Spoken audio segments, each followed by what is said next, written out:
we're continuing off our discussion of last week. Last week, we introduced a couple of different customer types to you, and we talked about the explorer and the vacationer, the prisoner, the freeloader. If we look at the explorer, that customer can be summed up exactly what Tom Whitman was talking about with the maintenance agreement customers.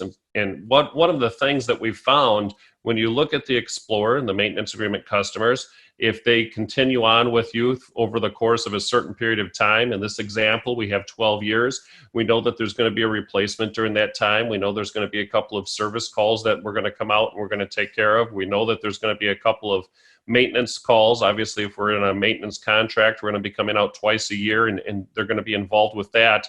And the number that's represented above each of the customer types here is the average profit that I would see from that company, from that customer each year.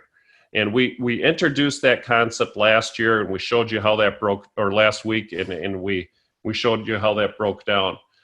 What's interesting, when we look at the explorer, and we look at the vacationer, we look at the prisoner, we look at the freeloader, I think it's obvious that the prisoner and the freeloader are lower. When I look at the vacationer and the explorer, and I take those numbers and I average them over the course of 12 years, I see that I have a higher number in the vacationer. One of the things that we're not taking into account, and this is really, really important, because there's those two axis that we're looking at. We're looking at customer profitability, and then we're also looking at the customer experience that customer has.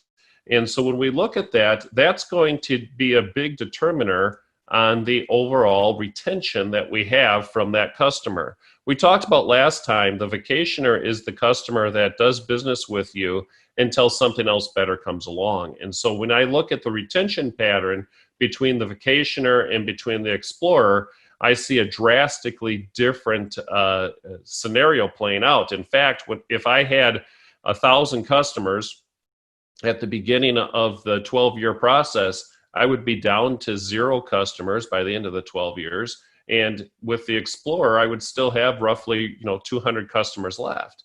With the prisoner and the freeloader, you can see how they disappear even faster. And so we're constantly working on activity to fill that funnel up and put that together. And as we start to look at this CLV, we're going to be putting some calculators together and some different tools and resources for you to start looking at your own business.